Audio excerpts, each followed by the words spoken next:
북한을 다녀온 폼페이오 미국 국무장관이 최대 압박이란 말을 다시 꺼냈습니다. 그러면서 베트남의 기적이 북한에도 적용될 수 있다고도 했습니다. 채찍과 당근을 동시에 쓰는 전략이란 분석이 나오는 가운데 일부에선 비핵화를 위한 돌파구 마련에 실패한 것이란 지적도 나옵니다. 일본 서부 지역에 사흘 동안 1000mm가 넘는 폭우가 쏟아졌습니다. 사망자가 100명을 넘었고 실종자도 80여 명으로 중간 집계됐습니다. 오늘 밤사이 중북부 지방에 120mm가 넘는 비가 올 것으로 보여 침수 피해가 걱정입니다. 기상청은 내일 새벽 경기도 파주와 연천 일대에 호우 예비특보를 발효했습니다. 아시아나항공 신입 승무원들이 교육 수료식에 참석하는 박삼구 회장을 위해서 밤잠을 못 자고 종이 장미꽃 100송이를 접어 건네야 했다고 주장했습니다. 박 회장 마음에 드는 내용으로 편지를 쓰란 지시도 받았다고 폭로했습니다. 유튜브 진행자 양예원 씨를 성추행하고 노출 사진을 유포한 혐의로 조사를 받던 스튜디오 실장 정모 씨가 오늘 오전 한강으로 투신했습니다. 현장에선 경찰 수사에 억울함을 나타내는 유서가 발견된 것으로 전해졌습니다. 치료 감호 중이던 병원 폐쇄병동에서 도주한 40대 조현병 환자가 17시간 만에 경찰에 붙잡혔습니다. 살인 전과가 있어 보호 관찰 중이었는데 병원은 신고하기까지 시간을 끌었고 보호관찰 당국의 관리도 부실했다는 지적입니다. 오늘은 지난 토요일 식약처가 발암물질이 든 고혈압 약에 대해 판매를 중단한 뒤 병원들이 진료를 개시한 첫날이었습니다. 병원과 약국은 문의하는 환자들로 어수선한데 식약처의 대응은 여전히 답답했습니다. 지난해보다 더위와 장마가 빨리 찾아오면서 모기와 바퀴벌레 등에 대한 방역 민원이 늘고 있습니다. 오늘 밀착 카메라는 전염병 예방을 위해 벌레와의 전쟁을 벌이고 있는 현장을 취재했습니다.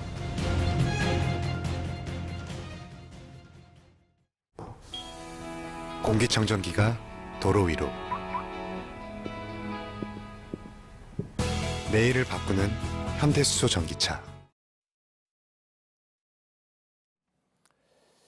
예, 장마전선이 경기 북부로 치고 올라오고 있습니다. 빗줄기가 점점 강해지고 있다는 소식도 들어오고 있습니다. 지금 옆나라 일본은 하루에 1100mm가 쏟아지면서 엄청난 피해가 일어나고 있는데 우리도 일단 내일 아침에 경기도 파주 또 연천 일대에 호우 예비특보가 내려져 있습니다. 120mm까지 쏟아질 것이라는 예보가 나오고 있습니다만 피해가 없어야 될 것 같습니다.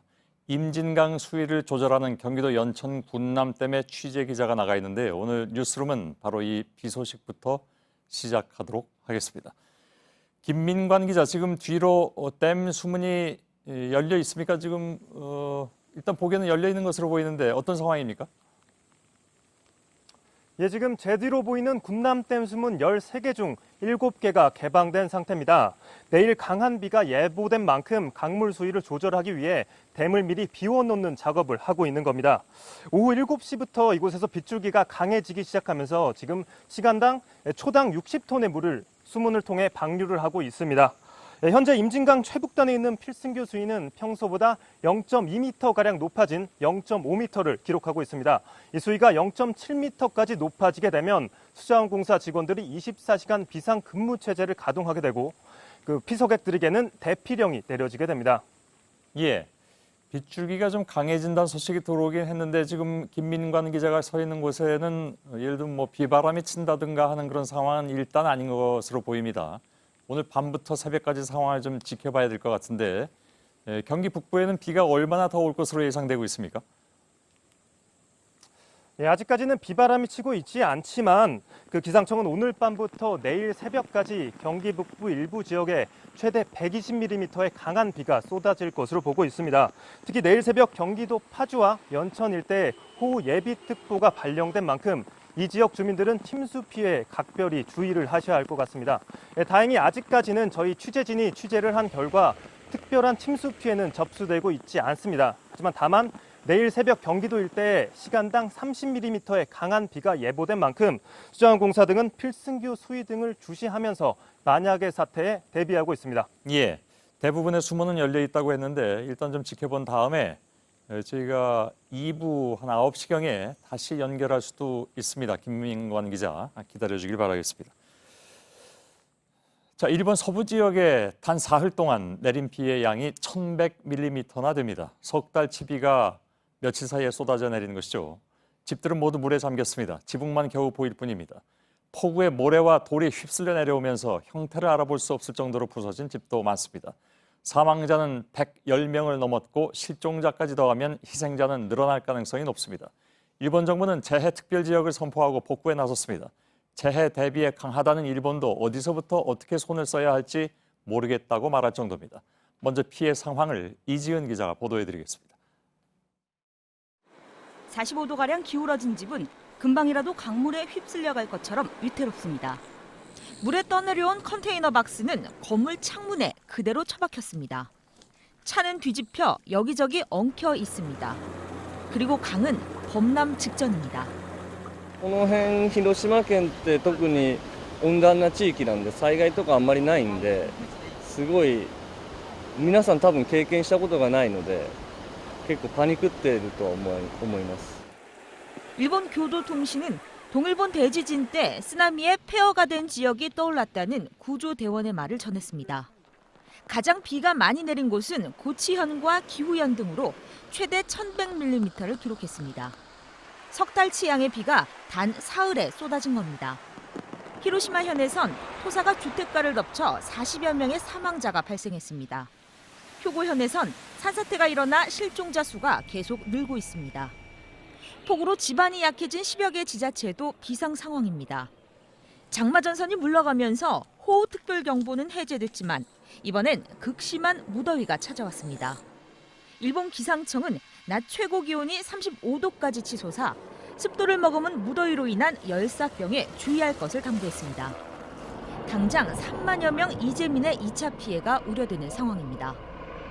JTBC 이지은입니다. 잠옷을 입은 채로 도망쳤다. 수건을 7시간 동안이나 흔들며 구조를 기다렸다.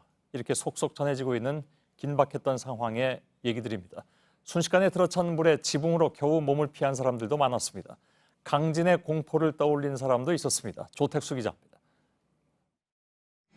수중도시나 다름없는 재난 현장에서 소방 헬기가 아슬아슬하게 구조 활동을 벌입니다. 요양시설이 있는 건물 난간에서 구조보트를 기다리고 높은 층으로 겨우 몸을 피한 사람들은 불안한 모습으로 구조를 기다립니다. 장대비 속에 잠옷을 입은 채로 도망치라는 긴급한 목소리가 마을에 울려 퍼졌습니다. 휠체어를 탄 노인들은 보트에서 내려서야 안도의 한숨을 내쉽니다. 옷까지도 챙기지 못하고 대피한 사람들에게는 악몽의 순간이었습니다. 60年何件がこんなになったんだ初めてですか? 설마 하는 사이 집 전체가 물에 잠겨 잠옷바람으로 겨우 몸을 피했습니다.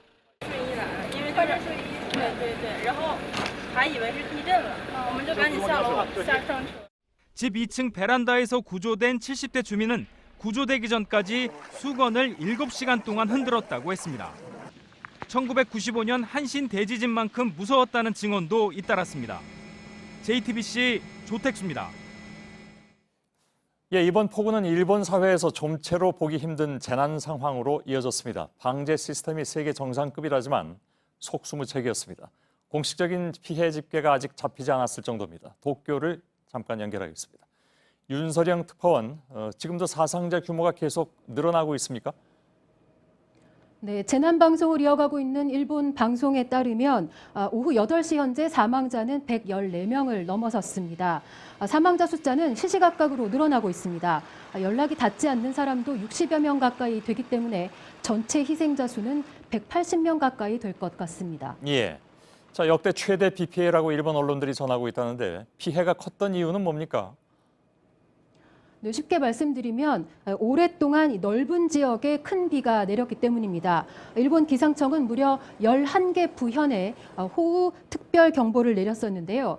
장마 전선이 태풍 프라피룬과 만나서 일본 내륙에 오랫동안 머물면서 큰 비를 뿌린 겁니다. 100여 곳에서 기상 관측 사상 최대 강우량을 갱신했습니다. 예. 자, 평소 일본은 재난 대비가 잘 돼 있어서 방제 강국으로 불리는데 이번엔 방법이 없었던 모양이군요.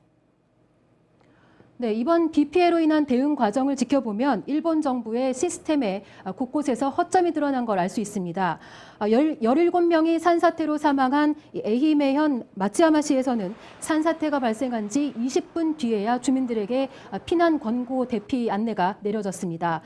기상청이 특별 경보를 내리기는 했지만 주민 피난 안내까지는 제대로 이어지지 못한 겁니다. 각 지자체에선 지역 FM 라디오나 사전에 등록한 주민들에게만 재해 안내 메시지가 전달됐기 때문입니다. 이 같은 부실한 재난재해 시스템이 인명피해를 키웠다는 지적이 일본 내에서 나오고 있습니다. 예. 과거에 지진 같은 것이 일어났을 때 아베는 새벽에도 텔레비전에 등장할 정도로 즉각 대응을 했었는데 이번에는 늑장 대응 때문에 도마에 올랐더군요. 어떤 내용입니까? 네, 지난 5일 밤에 아베 총리와 기시다 정조회장 그리고 가미카와 법무장관 등 자민당 의원들이 의원 숙소에 모여서 회식을 벌인 사진이 트위터에 올라왔습니다. 이 시각은 이미 일본 기상청이 8일까지 큰 비를 예고를 한 상태였고 오사카 등에서는 20여만 명에게 피난 권고가 내려졌던 시기입니다. 이와 관련해서 일본 정부의 반응을 직접 들어보겠습니다. 예. やるべきことはそれぞれの部署においてですね、しっかり対応しております。ですから大雨に対しての対応というのは問題ないと思っています。 네, 하지만 그로부터 이틀 뒤에야 처음으로 아베 총리는 관계 강요 회의를 열었고 어제서야 정부 비상재해 재난 대책본부를 설치하는 등 늑장 대응이라는 지적이 계속해서 나왔습니다. 아베 총리는 결국 11일부터 예정됐었던 유럽 중동 순방을 취소하기로 했습니다. 예. 자, 윤서령 특파원이 도쿄에서 전해드렸습니다. 잘 들었습니다. 폼페이오 3차 방북 이후에 북미 간의 기류가 다시 긴장 기류를 타고 있습니다. 물론 아직까지 이것이 최종적이고 결정적인 상황이라고는 할 수 없지만 적어도 주고받는 말은 지난 주말을 거치면서 조금씩 험해지고 있는 것은 틀림없어 보입니다. 강도적인 비핵화 요구만 들고 나왔다는 북한에 대해서 미국은 최대 압박이란 말을 다시 꺼내들었습니다. 정상회담 전후로 잠시 사라졌던 단어들입니다. 폼페이오는 베트남 모델을 언급하면서 이른바 당근도 제시했지만 크게 힘이 실려 보이진 않습니다. 비핵화를 위한 실질적인 논의 과정에 북미가 다시 긴장 국면으로 들어선 셈입니다. 미국 의회에서는 한미 훈련을 재개해야 한다는 요구도 나왔습니다. 김혜미 기자입니다. 평양과 일본을 거쳐 베트남에 도착한 폼페이오 장관이 김정은 위원장을 향해 메시지를 내놨습니다. 베트남의 경제적 성공을 기적이라고 표현하며 북한도 같은 길을 걸을 수 있다고 말했습니다. It's yours if you'll seize the moment. The miracle can be yours. It can be your miracle in North Korea as well. 미국과 전쟁까지 치렀지만 양국 관계 정상화 이후 경제적 성장을 이룬 베트남 모델을 제시한 겁니다. 최대 압박이란 단어를 꺼낸 지 하루 만에 다시 비핵화의 보상을 강조한 셈입니다. 앞서 폼페이오는 일본 고노 외무상과 북한에 대한 최대 압박을 유지하는 것을 논의했다고 소개해 강온 전략의 일환으로 해석됐습니다. 폼페이오의 협상 결과에 미국 주요 언론은 부정적 기류를 드러냈습니다. 워싱턴 포스트는 비핵화에 대한 공통의 이해를 만드는 데 돌파구를 마련하지 못했다고 했고 CNN은 외교적 단절이라며 북한과 미국이 같은 페이지에 있지 않다는 것을 보여줬다고 평가했습니다. 미국 공화당 일각에선 북한 압박을 위해 다시 한미 군사훈련을 재개해야 한다는 목소리를 냈습니다. JTBC 김혜미입니다. 북한은 또 북한대로 미국이 강도적인 요구를 하고 있다면서 이번 회담 직후에 강하게 불만을 표시했습니다. 이런 표현이 어떨지 모르겠으나 북한은 종전선언이라는 현찰을 바라지만 미국은 비핵화 이후의 경제보상이라는 어음을 발행하고 있다는 것이죠. 사실 이것은 북미 정상회담 이전부터 불치가 된 양쪽의 조건들입니다. 박현주 기자입니다. 북한은 당장 눈에 띄는 변화를 원합니다. 대표적인 게 종전선언입니다. 꾸준히 요구해온 체제안전 보장의 출발점으로서 종전선언 일정부터 잡잔 겁니다. 북한이 원하는 날짜는 6.25 정전 65주년이 되는 오는 27일입니다. 반면 미국은 북한 비핵화에 따른 미래의 보상책으로 베트남식 경제개발 모델 등을 거론합니다.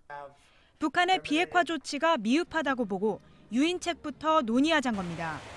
결국 북한은 종전선언이란 현찰을 요구하는데 미국은 경제보상이란 어음을 제시하면서 입장차를 확인하는 선에서 고위급 회담이 끝난 겁니다. 미국은 신고 검증 등 포괄적인 합의를 하고 비핵화 이행에 따르는 보상은 그 이후에 하겠다는 모습인데 반해 북한은 각 비핵화 조치마다 협상을 하면서 그때그때 보상을 받는 것. 종전선언과 관련해서도 우리 정부 당국자는 트럼프 대통령이 카드로 쥐고 있다가 비핵화 상황을 보며 보상책으로 내놓으려 할 것이라고 말했습니다. 이 때문에 전문가들은 북미의 입장을 접목시키는 우리 정부의 중재 노력이 필요한 때라고 조언하고 있습니다. JTBC 박현주입니다. 예, 다만 북한이 미국과의 대화 국면을 깨지 않겠다는 분위기는 곳곳에서 읽히고 있습니다. 폼페이오가 북한을 방문했을 때 동행한 기자단을 위한 취재 환경은 친화적으로 바뀌었고 미국의 비핵화 요구를 비판했지만 화법은 눈에 띄게 역시 변화했습니다. 이한주 기자입니다. 회담장 취재 허용 시간이 30초에서 수분 단위로 늘었습니다. 인터넷 이용은 자유로웠습니다. 폼페이오 장관의 3차 방북에 동행했던 블룸버그 기자가 전한 변화된 취재 환경입니다. 폼페이오의 1차 방북 때는 보름을 넘긴 뒤에야 평양 소식을 확인할 수 있었습니다. 폼페이오 장관마저 본인 일정을 몇 시간 전에야 알 수 있을 정도로 깜깜이 방북은 변한 게 없었다고 전했지만 2차 방북 때와 비교해도 크게 달라진 모습입니다. 이번에 취재진은 트위터를 통해 현장 분위기를 실시간으로 전하기도 했습니다. 싱가포르 북미 정상회담 이후 북한의 변화는 외무성 담화에서도 나타납니다. 미국이 일방적이고 강도 같은 비핵화를 요구한다고 비판했지만 트럼프 대통령에 대한 신뢰는 여전하다는 여지를 남겼습니다. 제재 해제 등 미국이 부담스러워할 요구는 빠졌고 김계관 제1부상 등 책임자급이 직접 작성했던 이전과 달리 대변인으로 급을 낮췄습니다. 신뢰 조성을 위한 건설적 방안을 기대했고 상응하는 무언가를 해줄 생각도 있었다며 아쉬움을 드러낸 점도 눈길을 끌었습니다. JTBC 이한주입니다. 회장님을 뵙는 날 종이로 장미꽃 100송이를 접어야 했다. 밤잠을 못 자면서 회장님 마음에 드는 편지를 써야 했다. 아시아나항공 승무원들이 이와 같은 폭로를 잇따라 내놓고 있습니다. 기내식 대란에 이어서 박삼구 회장에 대한 내부 고발이 이어지면서 아시아나 사태가 새로운 국면을 맞고 있는 것입니다. 박준우 기자입니다. 아시아나 승무원들이 박삼구 회장에게 종이를 접어 만든 꽃다발을 건넨 뒤 케이크에 꽂힌 촛불도급입니다. 신입 승무원들이 10여 년 전 교육을 마치면서 박 회장 집무실에 모였을 때 찍은 사진입니다. 자기들끼리 나눠서 그렇게 장미꽃을 꽃 100송이를 접은 거였고 회장님 집무실에 가서 노래를 부르고 또 한 명 한 명 또 그렇게 다 팔짱을 끼고 교육 수료식 다음 날엔 박 회장에게 편지도 줘야 했다고 말합니다. 어떻게 쓸지 정해주고 대신 써주는 경우도 있어요. 회장이 마음에 쏙 들게. 무용을 전공한 승무원들 위주로 부채춤 공연을 시켰다는 얘기도 나왔습니다. 공부하냐고 다 늦게까지 잠도 없다고 하는데 그거 하나 준비한다고 또 막 다 같이 막 각본 짜고 뭐. 꼭 수료식이 아니더라도 박 회장이 본사나 교육원에 방문한 날이면 늘 비상이었다고 합니다. 눈물 흘리는 중, 안아드리는 중, 예쁜 애들은 좀 앞에 세우고요. 이상한 종교단체 그런 것도 아니고. 이 같은 폭로에 대해 아시아나 측은 해당 주장의 시기를 특정하기 어렵고 중간 관리자가 지시해 한 일인지 여부 등을 파악하기 불가능하다고 설명했습니다. JTBC 박준우입니다. 스킨십 좀 그만하라. 어제 광화문에서 열린 집회 현장에서 박삼구 회장을 향해서 외친 승무원들의 목소리입니다. 박 회장의 방문 때마다 듣기 좋으라고 승무원들이 억지로 해야 했던 말들은 옮기기가 좀 민망한 수준입니다. 전다빈 기자입니다. 가면을 쓴 한 승무원이 집회 도중 발언하겠다고 손을 번쩍 듭니다. 최근 다시금 논란이 된 박삼구 회장의 부적절한 스킨십을 고발하고자 마이크를 든 겁니다.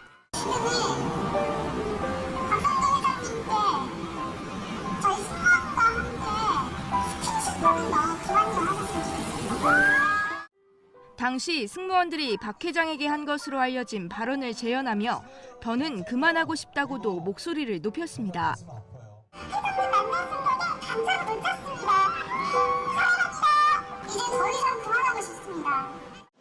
결코 자발적으로 한 행동이 아님도 분명히 했습니다. 이거 지금 전화하는 거 아니죠? 이거 저희 자발적으로 합니까? 저희 자발적으로 합니까? 앞서 아시아나 측은 박 회장의 이런 방문이 직원 격려 차원이었다고 해명했지만 논란은 점차 커지는 모양새입니다. JTBC 전다빈입니다. 이 아시아나의 기내식 대라는 공급업체가 갑작스럽게 바뀌면서 벌어진 것이죠. 거액의 투자 요구를 거절하다가 납품도 중단됐다는 것입니다. 이런 일이 기내식에서만 벌어진 것은 아닙니다. 23년 동안 기내 잡지를 발행하던 중소업체도 하루아침에 계약을 해지당했습니다. 박영우 기자입니다. 아시아나 엔터테인먼트라는 기내 잡지입니다. 뉴스와 각종 문화 공연 소식 등 읽을 거리가 담기는데 아시아나항공의 협력업체에서 23년 동안 제작했습니다. 하지만 이 업체는 2016년 12월 아시아나항공으로부터 갑작스럽게 계약을 해지한다는 통보를 받습니다. 언제든지 아시아나항공이 원할 때 한 달의 기간만 주고 계약을 해지할 수 있다라고 하는 공문을 저희한테 보내게 됩니다. 이후 기내 뉴스 공급은 아시아나항공의 비상장 자회사인 아시아나 IDT라는 회사가 맡습니다. 아시아나가 이렇게 자회사의 일감을 몰아주는 건 유가증권 시장에 상장시키기 위해서라는 관측이 많습니다. 아시아나는 박상구 회장이 주도한 무리한 인수합병에 자금줄로 동원된 탓에 부채 비율이 700%를 넘습니다. 올해 연말까지 갚아야 할 돈만 1조 8천억 원에 달합니다. 결국 자회사 상장으로 실탄을 마련하려고 실적 키우기에 나섰다는 겁니다. 아시아나항공의 오너가 원하는 업체로 일감을 몰아주기 위해서 무리한 방법을 사용하는 데서 문제가 생기는 것이 아닌가. 이런 논란에 대해 아시아나항공 측은 공정한 방식으로 서비스 업체를 선정한 것일 뿐이라고 해명했습니다. 하지만 그룹 안팎에선 박 회장의 지배력 강화를 위해 계열사뿐 아니라 공익재단까지 활용하고 있다는 지적이 나옵니다. 금호 아시아나 문화재단과 주코학원이 출자한 회사들은 공항 지상직 관리, 정비인력 파견, 심지어 통근버스를 운영하는 회사까지 설립해 아시아나와 거래하고 있습니다. 계열사를 또 공익재단이 지배함으로 인해서 그 계열사를 통한 내부 거래는 일감몰아주기 규제법에 회피 수단으로도 활용할 수 있는 그런 수단으로 사용하고 있습니다. 이들 회사는 박상구 회장이 금호 산업을 인수하기 위해 세운 지주회사에도 650억 원을 투자해 논란이 일기도 했습니다. JTBC 박영우입니다. 대한항공 계열사 진에어에 이어서 아시아나항공에서도 외국인 이사가 불법으로 재직했던 사실이 드러났습니다. 국토교통부는 미국 국적의 브래드 병식 박이라는 인물이 2004년부터 2010년까지 6년 동안 아시아나항공의 등기 임원으로 재직한 사실을 확인했다고 밝혔습니다. 재미교포인 박 씨는 박삼구 회장의 지인으로 알려졌습니다. 항공법상 국적 항공사가 외국인을 임원으로 등재하면 면허를 취소할 수 있습니다. 이런 가운데 어젯밤에 미국 로스앤젤레스로 향하던 아시아나항공 여객기가 기체 결함으로 태평양 상공에서 회항했습니다. 타이어에 바람이 빠지기 시작하면서 미국행을 포기하고 인천공항으로 돌아온 것입니다. 정재우 기자입니다. 어젯밤 9시 인천을 출발해 미국 로스앤젤레스로 향하던 아시아나 항공기에 타이어 공기압이 줄고 있다는 메시지가 뜹니다. 출발한 지 3시간이 지나 막 일본 상공을 통과한 뒤입니다. 기장은 회항을 결정합니다. 도착지까지 갔다가 자칫 착륙에 문제가 생길 수 있다는 판단에서입니다. 승객 307명을 태운 비행기는 출발 7시간 뒤인 오늘 새벽 4시 인천공항으로 돌아왔습니다. 아시아나항공은 곧바로 대체기를 투입했지만 LA공항 이민국 사정이 여의치 않아 오전 10시에야 다시 출발했습니다. 승객들의 출발은 모두 13시간이 늦어진 셈입니다. 아시아나항공은 안전을 위해 내린 결정이라며 정확한 결함 원인을 확인하고 있다고 밝혔습니다. JTBC 정재우입니다. 유튜브 채널 진행자 양예원 씨를 성추행하고 노출 사진을 유포한 혐의로 조사를 받던 스튜디오 실장 정모 씨가 오늘 오전에 한강으로 투신했습니다. 억울하다는 내용의 유서가 발견됐고 정모 씨는 아직 발견되지 않았습니다. 서효정 기자. 한강 위에 수색용 고무보트가 떠 있고 소방대원들은 물속에서 수색을 이어가고 있습니다. 경기도 남양주시 미사대교에서 사람이 투신했다는 신고가 들어온 건 오전 9시 반쯤입니다. 유튜브 진행자 양예원 씨의 노출 사진을 퍼뜨리고 추행한 혐의로 조사를 받던 스튜디오 실장 정모 씨였습니다. 스튜디오 실장 정 씨가 투신한 미사대교 밑으로 내려와 봤습니다. 오전 9시부터 이어진 수색은 지금 해가 질 때가 되어 종료된 상태인데요. 보시는 것처럼 비가 내리고 물살이 세서 수색이 쉽지만은 않은 상황입니다. 정 씨의 차량 안에선 성추행 수사와 관련해 억울하다는 유서도 발견됐습니다. 앞서 경찰은 지난 5월 정 씨를 불러 조사한 바 있고 최근엔 문제가 됐던 사진 촬영 모임의 모집책 최모 씨를 구속했습니다. 그동안 정 씨는 촬영은 합의로 이뤄졌다고 주장해왔습니다.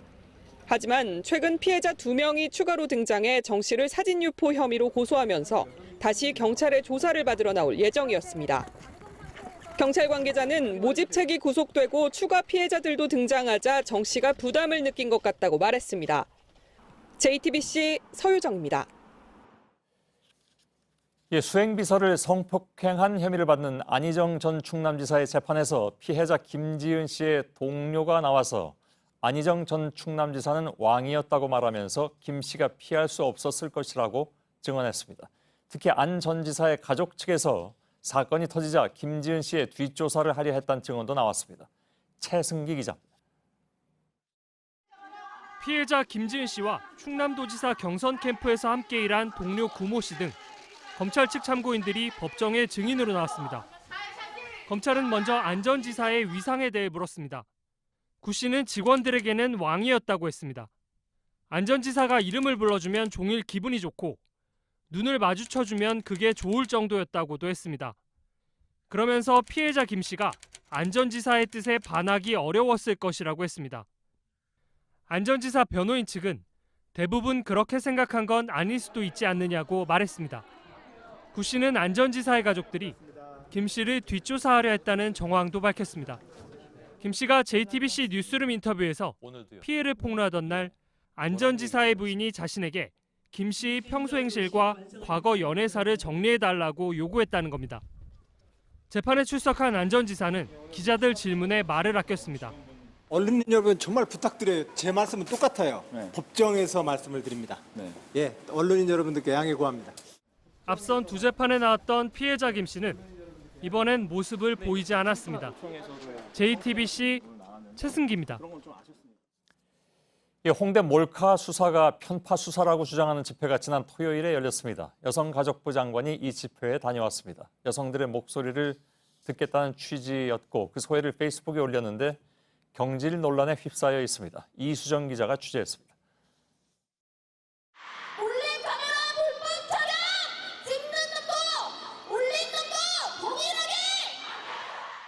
지난 7일 서울 해화역에서 열린 불법 촬영 편파 수사 규탄 시위입니다. 그날 밤 정현백 여성가족부 장관이 페이스북에 글을 올렸습니다. 주무부처 장관으로서 현장 목소리를 듣고자 집회 현장에 직접 가봤다고 소개했습니다. 마음이 무겁다는 소회도 덧붙였습니다. 그런데 얼마 뒤 청와대 국민청원 게시판에는 정 장관을 경질해야 한다는 글이 올라왔습니다. 집회에서 문재인 대통령에 대한 비판이 나왔다는 게 이유입니다. 문 대통령은 지난 3일 홍대 몰카 수사는 편파 수사가 아니다고 말했는데 집회에서 이를 비판한 겁니다. 일부 참가자가 사용한 재기해란 용어도 문제가 됐습니다. 2013년 마포대교에서 투신해 숨진 성재기 남성연대 대표를 빗대 일부 커뮤니티에서 조롱의 의미로 쓰는 은어입니다. 장관 경질 논란에 여성가족부는 당혹스럽다는 입장입니다. 장관이 시위 현장을 지켜본 것은 공식 일정이 아니라 시민의 목소리를 듣기 위해 개인적으로 간 것이라고 밝혔습니다. 또 페이스북 글은 불법 촬영 근절 의지를 내보인 것이라고 강조했습니다. JTBC 이수정입니다. 어제 경북 영양에서 조현병 환자가 휘두른 흉기에 찔려 경찰이 숨졌습니다. 당시 경찰은 대화를 통해서 이 남성을 진정시키려다 변을 당했습니다. 다급한 현장에서의 진압 원칙을 분명히 해야 한다는 지적이 많습니다. 배승주 기자입니다. 고 김선현 경위 영정 앞에 동료 경찰관들이 일제히 고개를 숙입니다. 유족들은 하염없이 눈물을 쏟아냅니다. 김경희는 어제 정오쯤 아들이 난동을 부린다는 모친의 신고를 받고 동료 경찰관과 함께 현장으로 출동했습니다. 근무 수칙대로 테이저건과 권총을 챙겼습니다. 피의자는 극도로 흥분해 화분을 던지는 등 다급한 상황이었습니다. 하지만 김경희는 무력으로 제압하기보단 대화로 진정시키려다 변을 당했습니다. 경찰 내부에서는 위급한 상황에서도 적극적으로 제압하는 걸 주저할 수밖에 없다는 게 현실이라는 지적이 쏟아졌습니다. 1년 전 경남 함양에서 정신병원 입원을 거부하며 흉기를 휘두른 40대 조현병 환자가 경찰이 쏜 테이저건에 맞아 숨졌습니다. 당시 유족들은 과잉 진압이라며 이의를 제기했지만 대응 원칙에 벗어나지 않는 것으로 판정됐습니다. 하지만 일선 경찰들로선 위축될 수밖에 없습니다. 또 원칙을 지켰다 하더라도 민사소송이 제기되면 경찰이 개인적으로 대응할 수밖에 없습니다. 경찰은 고 김경희에게 1계급 특징과 옥조 근정훈장을 추서했습니다. 장례식은 내일 영양군민체육관에서 치러집니다. JTBC 배승주입니다. 광주광역시의 한 병원에서 치료 감호 중이던 조현병 환자가 달아났다가 17시간 만에 붙잡혔습니다. 폐쇄병동에 있었는데 문이 열려있던 틈을 타서 빠져나왔습니다. 병원 측의 신고도 늦었고 보호 관찰소의 관리도 부실했다는 지적입니다. 정영재 기자입니다. 줄무늬 티셔츠를 입은 남성이 엘리베이터 앞에 서 있습니다. 밖으로 나간 남성은 도로 한가운데를 걸어 다닙니다. 어제 오후 7시 반쯤 광주광역시의 한 병원에서 조현병 치료를 받던 48살 김모 씨가 달아난 겁니다. 김 씨는 7년 전 같은 병원에 있던 환자를 살해해 징역 3년을 선고받았고 현재 치료 감호 중입니다. 김 씨는 잠금 장치가 철저한 폐쇄병동에 있었는데 문이 열려 있는 틈을 타 밖으로 빠져나왔습니다. 김 씨는 도주 17시간 만인 오늘 낮 1시쯤 병원에서 5km가량 떨어진 광주과학기술원 안에서 붙잡혔습니다. 3년이 너무 길어가지고요. 1년 살았는데요. 2년 살기가 너무 길더라고요. 김 씨의 치료를 책임져야 할 병원과 보호관찰소의 관리도 문제였습니다. 병원은 1시간쯤 뒤 김 씨가 사라진 걸 알았지만 2시간이 더 지난 밤 10시 반에야 보호관찰소에 신고했습니다. 전체가 다 통화해서 수색을 했겠죠. 그 시간이 아마 좀 지연돼서. 지난 2015년엔 대전에서 치료 감호 중이던 성범죄자가 병원에서 달아나 다른 여성을 성폭행하는 일도 있었습니다. JTBC 정영재입니다. 발암물질이 들어간 고혈압약 219개 제품에 대해서 식약처가 지난 토요일에 판매를 중단했죠. 주말이 지나고 오늘부터 문을 연 병원들은 아침부터 북새통을 이뤘습니다. 현장에선 이렇게 난리가 났는데 식약처는 제대로 대응하지 못하고 있다가 조금 전에야 대책을 내놨습니다. 1회에 한해서 대체약품을 구하는 환자들에게 비용을 받지 않기로 했습니다. 배양진 기자입니다. 일부 혈압약에 발암물질이 들어갔다는 소식이 알려진 건 토요일 오후였습니다. 월요일이 되면서 병원이 다시 문을 열자 아침부터 불안한 마음의 환자들이 몰렸습니다. 그런 걸로 안 되는 걸로 해주세요. 당연히 없는 거죠. 그동안 썼던 건 전혀 문제 안 되는 겁니다. 병원을 찾지 못한 환자들의 문의 전화도 빗발쳤습니다. 일부 병원에선 문제의 약을 처방받은 환자들에게 일일이 전화를 걸어 방문을 요청했습니다. 와서 다른 걸로 좀 대체해달라 이런 식으로 제가 전화를 했습니다. 오락에서 왔어요. 발암물질 같은 거. 약국도 병원 못지않게 어수선했습니다. 아직 결정된 사항도 없는데 저희한테 일단 불만을 다 말씀을 하시니까 저희가 너무 좀 혼란스러운 상태. 현장에선 불만과 혼선이 끊이지 않았지만 병원들은 안내문조차 걸 수 없었습니다. 이미 타가시고 약국에서 지불한 약값은 어떻게 할 거고 이 약 처분은 어떻게 할 것인지 이런 내용을 저희가 아직 모른다는 거죠. 왜냐하면 지침이 없으니까. 우리는 믿은 것밖에 없는데 이 정도로 지금 이렇게 사람들이 먹는 거에 대해서 정확하게 하지 못하는 게 우리는 괘씸한 거죠. 판매 금지됐던 219개 제품 중 104개는 중국산 발사르탄이 함유되지 않은 것으로 확인돼 금지 조치가 해제됐습니다. 하지만 판매 금지된 혈압약에 발암물질이 얼마나 함유됐는지 아직 확인되지 않아 환자들의 불안은 당분간 계속될 전망입니다. JTBC 배양진입니다. 기무사가 만든 계엄령 검토 문건을 저희가 지난주부터 전해드리고 있습니다. 국방부는 보도 직후에 관련 조사에 들어갔습니다. 탄핵 심판 직전 작성된 문건에서 기무사는 북한의 도발 위협이 커지고 있어서 군 차원의 대비가 필요하다고 했습니다. 그런데 전방 부대를 빼서 후방으로 보내는 앞뒤가 안 맞는 계획을 세웠습니다. 유선희 기자입니다. 기무사가 지난해 3월 작성한 문건입니다. 촛불 집회 참가자를 종북으로 규정하며 탄핵 심판 이후 시위대가 청와대를 점거할 수 있다고 적었습니다. 북한이 북극성 2호를 발사하는 등 국가안보에 위기가 올 수 있다고 강조했습니다. 하지만 병력 이동 계획은 북한 대비와는 거리가 멀다는 지적입니다. 경기도 고양 34단 병력을 청와대와 광화문으로 보내고 포천 8사단은 충청도로 보내게 돼 있습니다. 경기도 양주 26사단은 전라도, 가평, 수도 기계화 보병사단은 경상도로 내려보내는 계획입니다. 각 지역엔 보병 향토사단이 있음에도 기무사는 장갑차와 탱크를 보유한 전방의 기계화사단을 전국 각지로 이동하는 시나리오를 짰습니다. 계엄군 편성안에 담긴 6개 기계화사단과 6개 특전여단은 사실상 육군이 보유한 기계화사단과 특전여단 전체 병력입니다. 5.18 광주민주화운동 당시에도 북한 도발에 대비한다면서 전방 24단과 공수부대를 동원한 것과 비슷합니다. 국방부는 계엄령 관련 권한이 없는 기무사가 이런 계획을 세운 것이 직권남용에 해당할 수 있다고 보고 조사를 시작했습니다. JTBC 유선입니다. 인도를 국빈 방문하고 있는 문재인 대통령이 현재 삼성전자 공장 준공식에 참석해서 우리 시간으로 오늘 밤 이재용 부회장과 만납니다. 문 대통령과 이 부회장의 만남은 물론 삼성 사업장을 찾는 것도 취임 이후 처음입니다. 이성대 기자입니다. 문 대통령과 이 부회장의 만남은 인도 도착 전부터 주목을 끌었습니다. 문 대통령이 현대, LG, 한화 등 다른 대기업의 사업장은 방문했지만 삼성과는 거리를 놓았기 때문입니다. 이 부회장이 아직 재판 중인 만큼 오해를 피하기 위한 의도로 해석됐습니다. 앞서 이 부회장 구속 당시엔 삼성의 변화를 촉구한 바도 있습니다. 우리 사회가 그분의 구속을 요구하게 되었으니 참으로 착잡한 일입니다. 삼성도 이제는 정근대적인 그런 경영을 버리고 글로벌 기업으로 이번엔 경제 성과를 강조하는 가운데 거대 시장 인도에서 경제 외교에도 나선 만큼 이 부회장과의 만남이 자연스럽게 이뤄진 걸로 보입니다. 청와대 측은 이 부회장을 만나는데 별다른 거부감은 없었다면서도 정치적인 해석은 경계했습니다. 앞서 문 대통령은 인도 기업에 투자를 당부하기도 했습니다. 한반도 평화 정착을 위한 길을 열었습니다. 저는 지금 한국에 투자할 적기라고 자신 있게 말씀드립니다.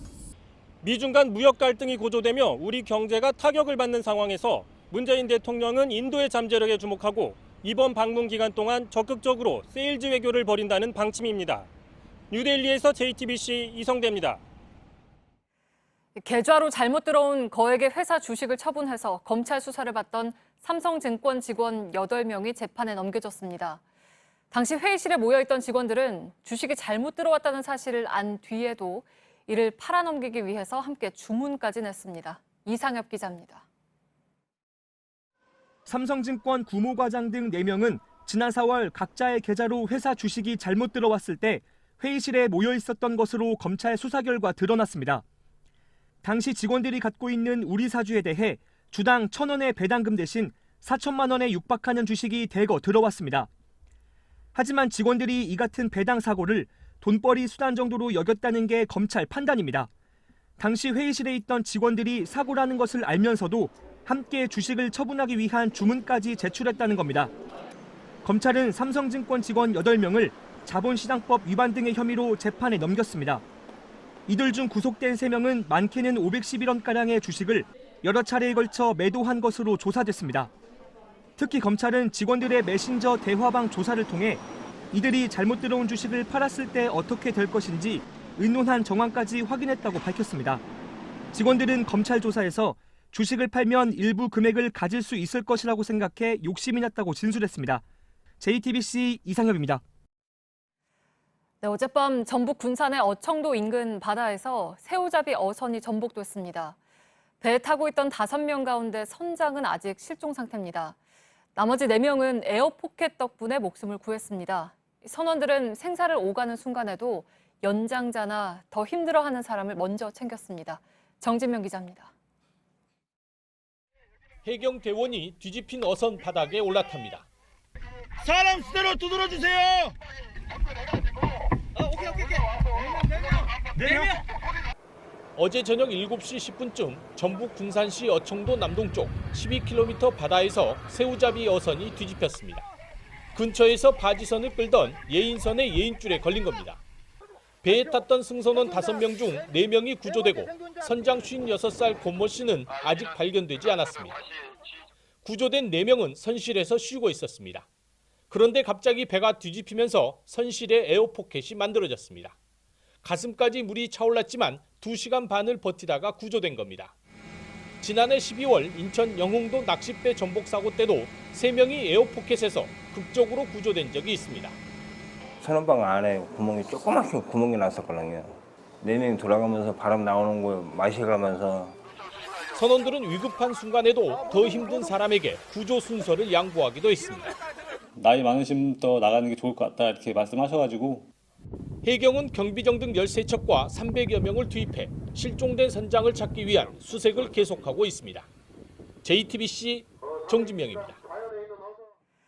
태국 동굴에 고립됐던 축구단 소년들 가운데 4명이 구출됐습니다. 태국 당국은 3시간쯤 전부터 나머지 소년들을 구조하는 작전을 시작했고 1시간쯤 전에 5번째 소년이 구조됐습니다. 백종훈 기자입니다. 의료진이 들 것을 급하게 옮깁니다. 헬기가 환자를 태운 후 곧바로 이륙합니다. 태국 북부 탐루엉 동굴에서 구조된 소년이 이송되는 겁니다. 고립된 지 16일 만에 첫 생환입니다. 태국 당국은 소년 3명과 코치 총 4명을 구조해 치앙라이시 뿌라차농루 병원으로 옮겼다고 밝혔습니다. 1차 구조는 건강이 좋지 않은 소년을 우선으로 했습니다. 이들은 영양 결핍과 탈수 증세를 보였습니다. 하지만 치료를 받아 현재 생명엔 지장이 없는 상태입니다. 구조 작업은 잠수부 2명이 소년 1명을 데리고 나오는 방식으로 이뤄졌습니다. 소년들은 생명줄과 호흡기를 착용하고 1km를 잠수해 밖으로 나왔습니다. 배수 작업이 성공해 소년들은 2km 정도 거리는 걸어서 나왔습니다. 태국 당국과 구조대는 2차 구조 작업에 돌입했습니다. 우리 시간으로 9일 오후 7시 구조대는 5번째 소년을 구출했습니다. 구조대는 비가 더 오기 전에 최대한 구조 작전을 서두르겠다고 밝혔습니다. JTBC 백종훈입니다. 미세먼지가 심한 날 학교에서는 실외 수업을 제한하고 있습니다. 체육관 수업으로 대체하는 경우가 많은데 체육관이 없는 학교들은 속수무책입니다. 비용이나 땅이 부족해서 하루아침에 지을 수도 없죠. 경기도에선 에어돔을 설치하자는 아이디어까지 나왔습니다. 오효정 기자입니다.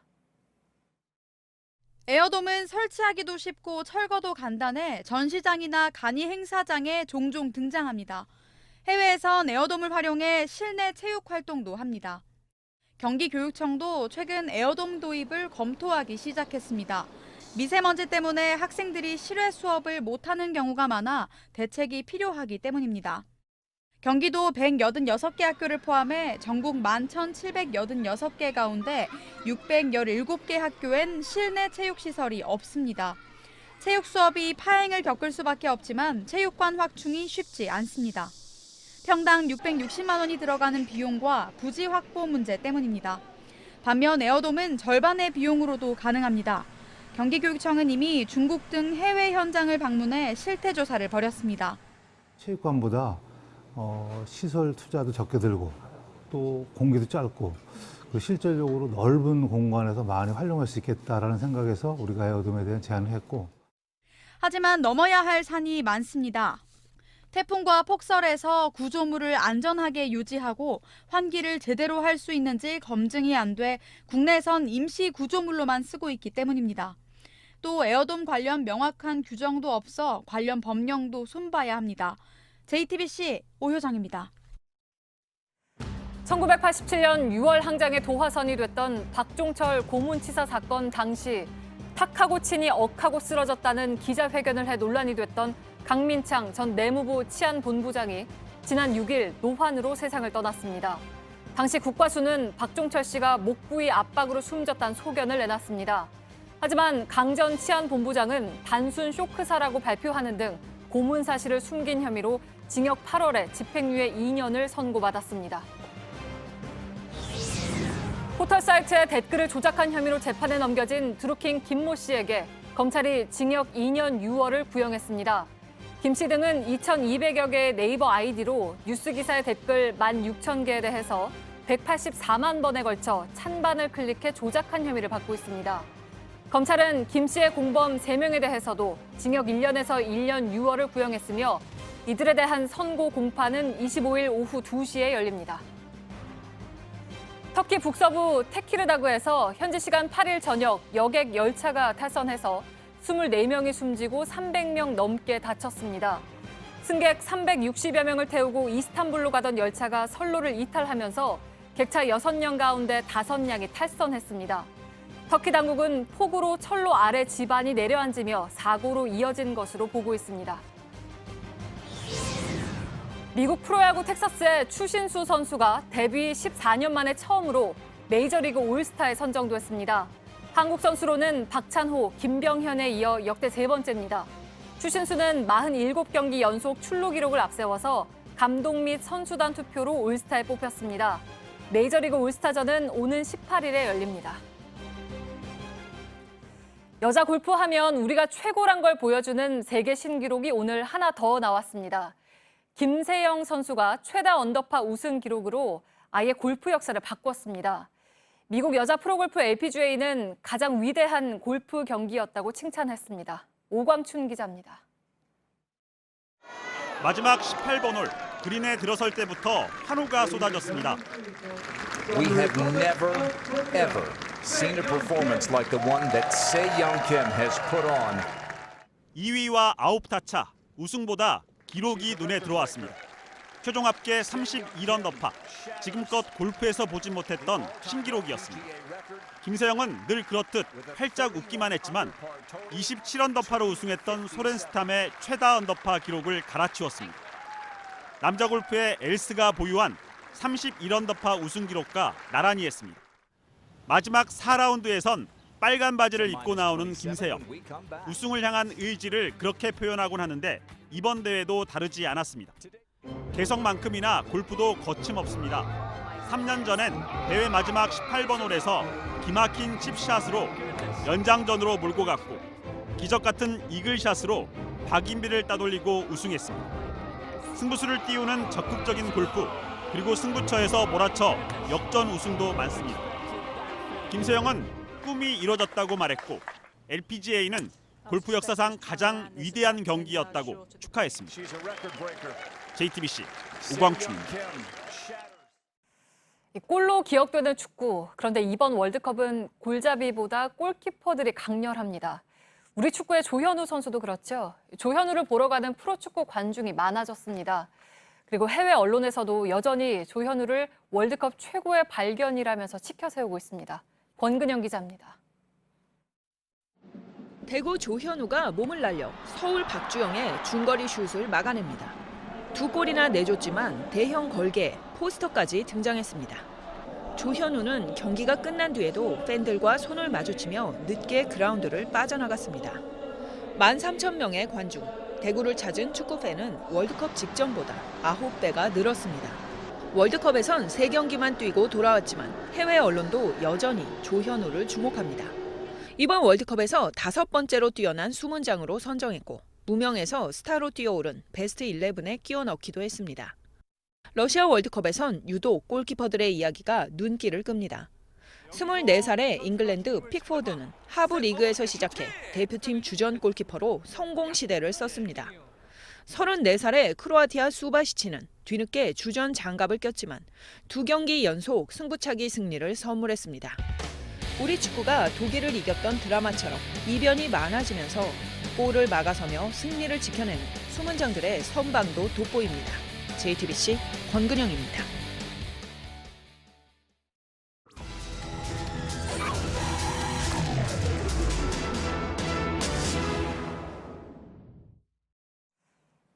네, 벌써부터 모기가 극성입니다. 더위와 장마가 빨리 찾아온 탓입니다. 지자체들도 막바지 벌레와의 전쟁이 한창입니다. 모기 덫에 모기 보안관까지 등장했습니다. 밀착 카메라 김도훈 기자입니다. 서울 서초구 주택가 골목입니다. 이른 아침부터 노란색 유니폼을 입은 분들이 방역 활동을 하고 계십니다. 장마철 막바지 방역 활동에 나선 마을 주민들인데요. 저희 취재진도 이분들과 함께 동행해 보겠습니다. 주민들이 직접 모기가 많은 지역을 돌며 정화조 덮개나 빗물바지 등 그늘지고 습한 곳마다 구석구석 약을 뿌립니다. 주택가 화단 수풀들, 그늘지고 좀 습한 곳들, 배수로들 그런 데를 집중적으로 합니다. 모기들이 거기서 은익을 하고 있다가 밤에 흡혈을 하는 장소이기 때문에. 또 다른 주택가 역시 모기와의 전쟁이 한창입니다. 정화조 맨홀 뚜껑을 열자 모기떼가 한꺼번에 몰려 나옵니다. 정화조 맨홀 뚜껑을 열어서 첫 번째 방역 작업을 마친 지 5분 정도가 지났는데요. 지하로 연결된 관로를 따라서 2m 정도 떨어진 맨홀 뚜껑 틈새를 보시면 이렇게 자그마한 나방파리들이 끊임없이 쏟아져 나오는 모습을 확인할 수 있습니다. 정화조가 노후되면서 부식이 생기면서 틈새가 생깁니다. 그 틈을 막아줌으로써 해충 발생이 현격하게 줄어듭니다. 질병관리본부에 따르면 지난달 말 채집한 전국 모기 개체 수는 최근 5년 평균보다 60% 이상 많았습니다. 이른 더위로 예년보다 급증한 겁니다. 모기 엄청 많아요. 6월 달부터 있었어요. 그때는 보기 참 삼복 들어야 모기가 많았는데. 모기가 집중적으로 발생할 수 있는 이런 빗물 펌프 시설 주변에는요. 디지털 모기 덫이 설치돼 있습니다. 사람이 호흡할 때 내뿜는 이산화탄소를 배출시켜 모기를 유인하는 장치인데요. 이곳으로 들어온 모기는 뒤쪽에 있는 채집망으로 들어가게 되는데요. 이곳에서 모기 개체량을 실시간으로 측정할 수 있게 됩니다. 한강과 탄천 주변, 풀숲과 물 웅덩이 주변은 고압 펌프가 달린 방역 차량이 동원됩니다. 유수지나 풀숲 등에 집중 방역을 함으로써 본격적인 여름철 오기 전에 방역 작업을 하는 것이 효과적인. 무덥고 습한 날씨에 늘어나는 것은 모기만이 아닙니다. 서울의 한 구청 홈페이지입니다. 주민들이 바퀴벌레 주요 출몰 지역 지도를 올리며 방역을 요청합니다.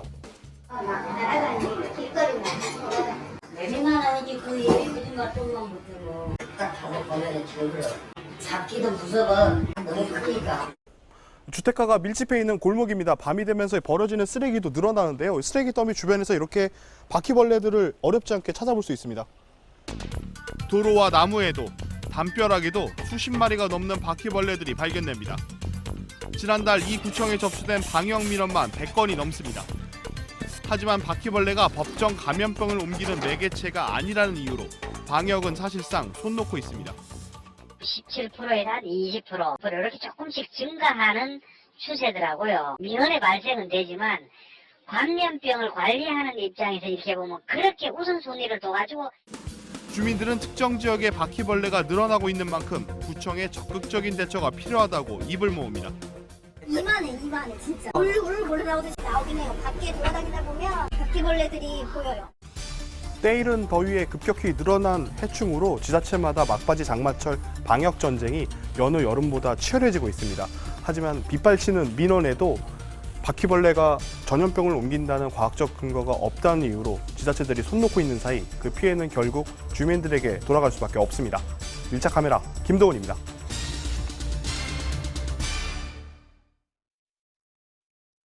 This watch has seen moments that last a second and moments that last forever.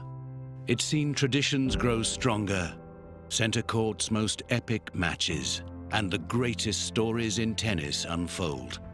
Yet it's not until we look back that we understand that at those very moments, we were standing on the edge of Wimbledon history. It doesn't just tell time, it tells history.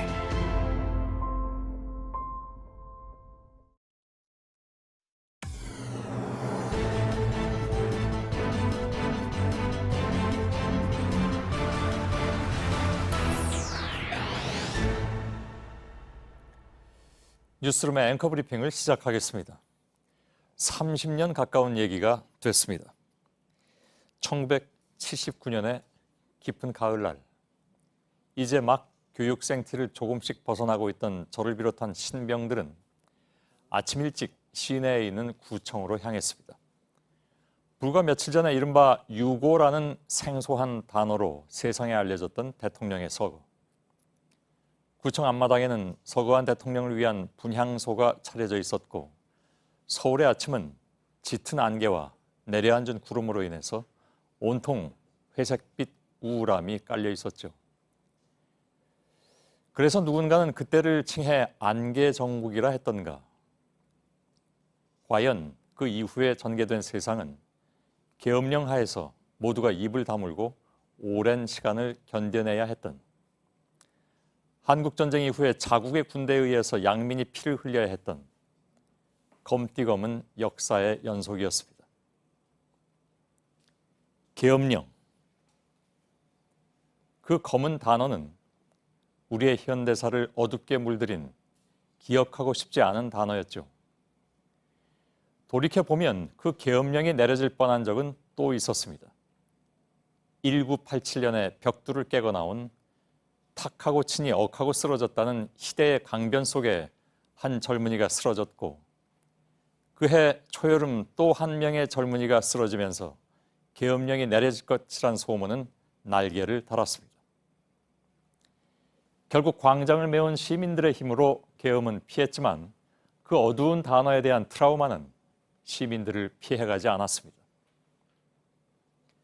그리고 2017년 탄핵 심판 결과에 불복한 시위대 청와대 헌법재판소 점거 시도, 화염병 투척 등 과격 양상 심화, 특정 인사의 선동, 시위대 경찰서 난입, 방화, 무기 탈취. 참으로 오랜만에 들어보는 단어들의 나열 끝에 그들이 내민 것은 또다시 그 검은 빛의 계엄령. 북한의 도발 위협이 크다면서도 정예병력을 서울로 집결시키는 계획 또한 수십 년 전의 그것과 다르지 않았습니다. 강산이 3번 변할 만큼의 시간 동안 그들은 혼자서 변하지 않았는가. 기억하시겠습니다마는 지난 1월 25일 영하 15도의 엄동설안의 기무사 장성들은 차가운 물에 손을 씻었습니다. 각종 정치 공작에 개입했던 과거의 관행을 버리겠다는 각오였다 하니 그들은 정말 변할 것인가? 탁친이 억하고 쓰러졌다는 강변의 주인공이 며칠 전에 세상을 떠났다는 소식이 들려온 오늘. 우리가 영원히 이별해야 할 과거가 아직도 많다는 것을 또 한 번 새기게 되는 오늘. 앵커 브리핑이었습니다.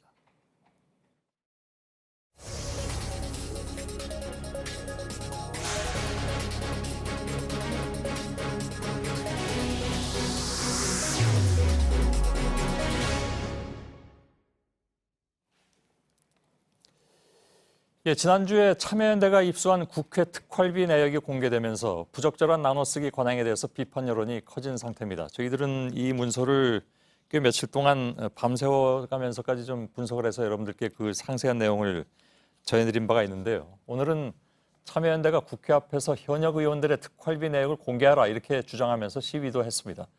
일찌감치 특활비 폐지를 주장하면서 특활비 3천만 원을 국회 사무처에 반납도 한 정의당의 노회찬 의원을 모시고 잠시 이 문제를 좀 짚어볼 텐데 우선 궁금한 게 있습니다. 네.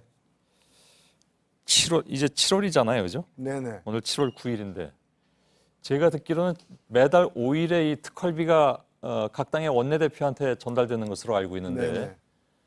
받으셨습니까, 이달치는? 이달치 받았습니다. 아, 그러십니까? 예. 얼마 받으셨습니까? 그 원내대표에게 나오는 게 두 종류가 있는데 은행 계좌로 오는 게 있고 그다음에 직접 주는 게 있습니다. 예. 주는 게 있는데 일단 현찰로 받는 건 500만 원 받았습니다. 아, 그리고 이제 계좌로 500만 계좌로 원. 또 500만 원 이상의 금액이 또 옵니다. 500만 원 이상은 뭡니까? 그게 매달 이렇게 좀 같지가 않아서 받아봐야 하는데 그런가요? 열어봐야 하는데 예. 한 700여만 원 평균 됩니다. 예. 그럼 합하면 1200 정도 되죠. 이달 것도 그럼 확인은 하셨습니까? 네. 그럼 그거는 이제 어떻게 하실 생각이십니까? 그건 그 반납을 할 예정이고 예. 또 반납하겠다고 통보를 했습니다. 예. 그리고 매달 그 반납하겠다. 예. 주면은 계속 반납하겠다. 왜냐하면 수령 거부 자체가 그 실무적으로 불가능하다고 해서. 그냥 일단 받아야 된다는 네, 얘기죠? 받은 뒤에 그걸 반납하는 형식을 취하는 거죠. 예. 그럼 지난번에 3천만 원 반납하신 건 뭐 몇 달치를 모으셨습니까? 예, 왜냐하면 이게 또 짝수달에는 좀 더 많이 나오기 때문에 예. 정확하게 어떻게 나오는지를 저희들이 확인해서 반납하기 위해서 석 달치를 딱 모아서 확인하고 반납했습니다. 예. 짝수달에 더 나오는 이유는 뭡니까? 관행입니다. 아유, 무척 간단하게 답변하시는 그걸 평균해가지고 매달 똑같이 줘도 될 텐데 예. 왜 그러냐고 저도 물어봤어요. 물어보니까 원래 그렇습니다라는 게 답변이었습니다. 아, 그렇군요. 네. 언제 반납하십니까? 바로 반납해야죠. 그거는 예. 실무자들이 할 문제이기 때문에. 예. 아니 4일이나 지났길래. 그 특수활동비 폐지 법안을 발의하셨지 않습니까? 네. 의원들의 참여율이 저조하다고 그때 들어가지고요. 예, 그것은 근데 특수활동비 폐지에 찬성하는 의원들도 다는 아니지만 꽤 예. 있는데 각 당마다 당론이 아직 덜 정해진 상태여서 예. 좀 신중하게 대응했던 것 같고요. 또 뭐 지방선거 와중이기도 해서 좀 저조했습니다만은 발의 요건을 갖췄기 때문에 예. 12명의 동의로다가 발의를 했습니다. 예. 하여간 숫자는 생각보다 굉장히 적습니다. 왜냐하면 왜 그 국회의원 특권 내려놓기라고 매번 왜 저 그 임기 시작할 때마다 맨날 얘기 나오고 이것도 거기에 속해 있었는지 모르겠으나 아무튼 그 막 처음에 막 이렇게 크게 얘기했던 거에 비하면 12명이라면 좀 적은 숫자여서요. 개인적으로 폐지에 반대하는 사람들도 있습니까? 뭐 많지는 않겠지만 있으리라고 보여집니다. 아예 반대하는 분들도 있고 예. 왜 우리만 가지고 이러느냐, 청와대도 특활비 있지 않느냐, 뭐 이런 분도 제가 봤기 뭐 때문이죠. 그렇죠. 예. 그다음에 개선은 해야 되지만 완전 폐지까지는 그렇다, 좀 신중하게 보자 이런 분도 예. 계시고 또 완전히 저처럼 폐지하자는 분들도 계시기 때문에 예. 좀 다양한 의견들이 있는 것 같습니다. 그거를 다 완전히 폐지해버리면 뭐 의원 생활에 좀 크게 지장이 있다든가 그렇습니까? 저 지장 없지 않습니까? 아, 물론 그렇습니다. 예. 근데 저는 특수활동비 자체가 예. 지금 아예 불순하게 쓰여지는 경우도 있고 완전히 횡령에 해당되는 생활비로 쓴다거나 예. 개인적으로 착복한다거나 이런 경우도 있고 공금을 그렇게 쓰면 안 되는 거죠. 불순하게 쓰인다는 건 어떤 경우입니까? 공금 유용하는 거죠. 쓰다가 좀 남았다고 해서 그걸 갖다가 집에 가져가서 생활비로 썼다. 예. 이런 거는 그 자체가 공금 횡령에 해당되는 뭐 실토한 겁니다. 분도 계시지 않습니까? 예, 그렇죠. 예. 그래서 저는 그 당시에도 공금 횡령으로 처벌 대상이라고 얘기를 했는데 예. 그런 경우도 있고 그다음에 완전히 개인적으로 쓰는 것도 공금 유용에 해당되는 겁니다. 예. 해당되는 건데 그 이외에 공적인 활동을 해서 쓰는 분들도 계시거든요. 그럼 그 공적인 활동은 뭡니까? 예, 그 활동이라는 게 보면은 영수증 처리하고 공개해도 될 일들이에요. 예. 직원들에게 나눠준다거나 뭐 회의비로다가 상임위원회 위원들에게 나눠준다거나 예. 이런 일들은 그 자체가 불법은 아닌데 결국에는 그렇게 할 바에는 왜 기밀이 요구되는 어떤 수사 활동이나 정보 활동에 쓰이는 특수활동비 명목으로 쓰느냐? 예.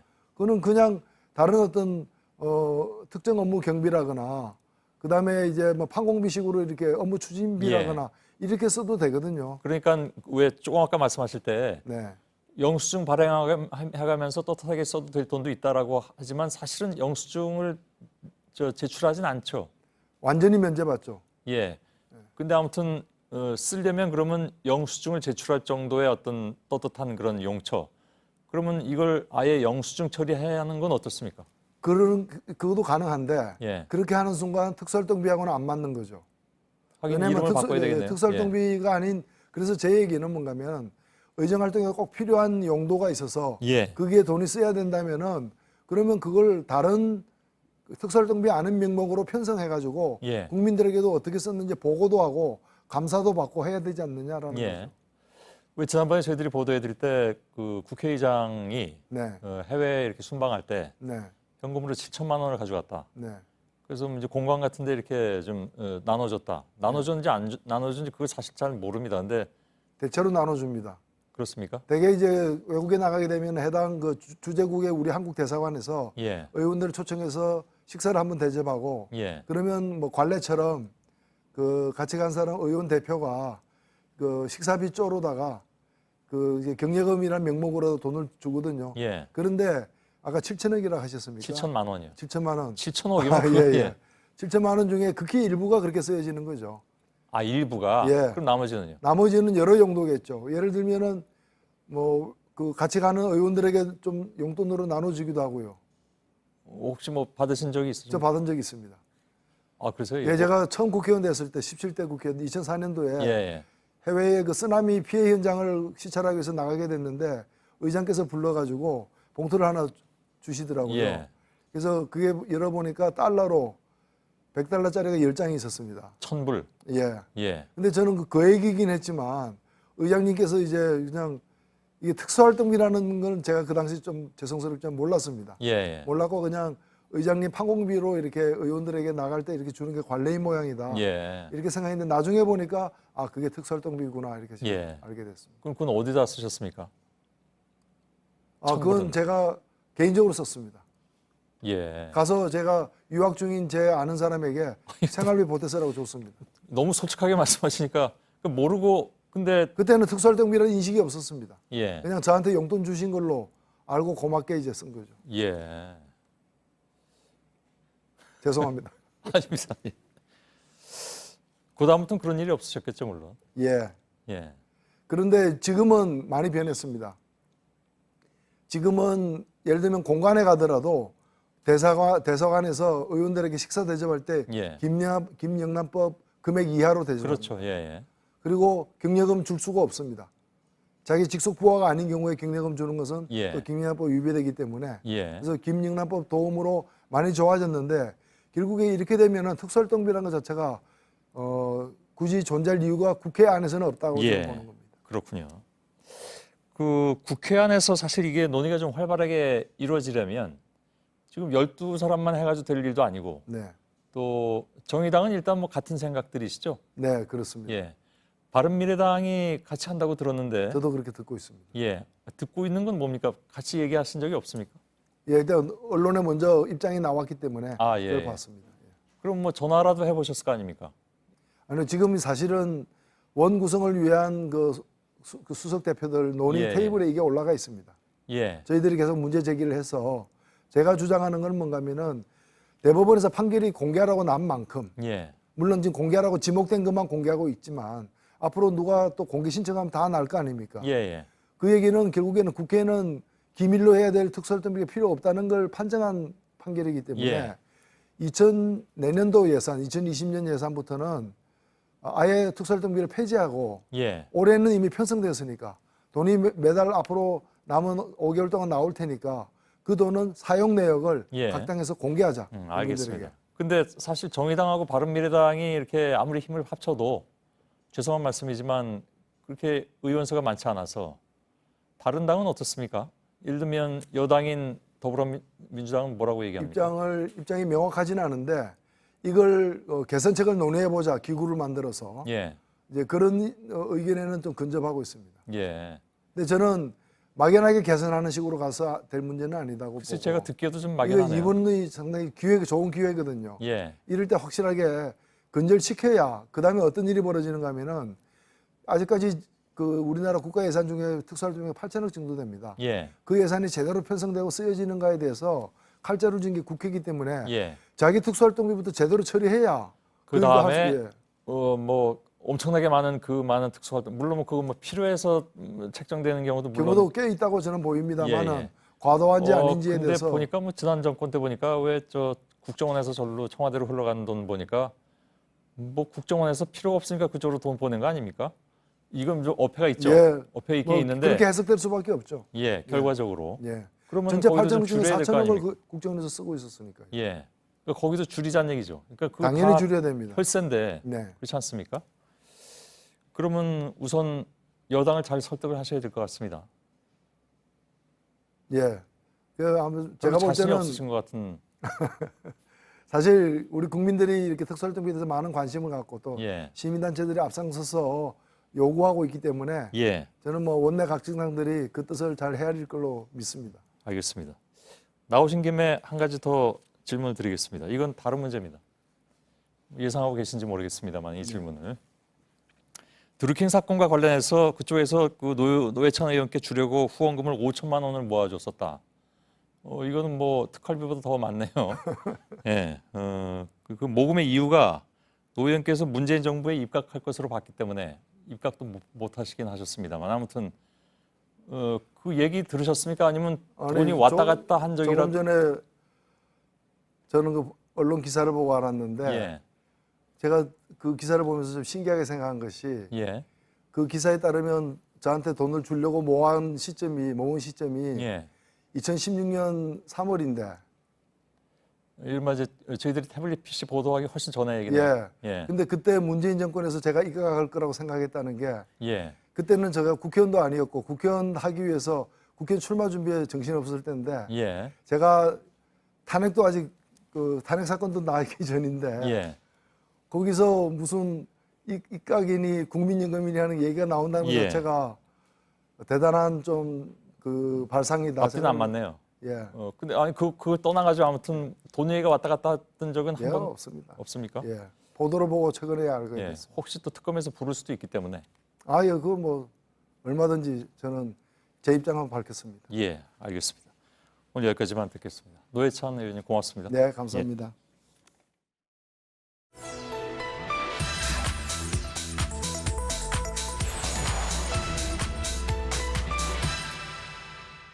자기가 한 행위를 전혀 모른다니까요. 범죄 사실 그 자체를 기억을 못한다니까요. 과거 조현병으로 병원에 입원해 조현병을 알아온 사실을 확인했습니다. 40대 남성이 집에서 난동을 부리다 출동한 경찰들에게 흉기를 휘둘렀습니다. 조현병 치료를 받던 48살 김모 씨가 달아난 겁니다.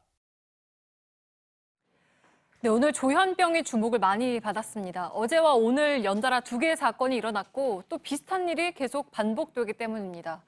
팩트체크에서 관리 실태를 좀 확인을 했습니다.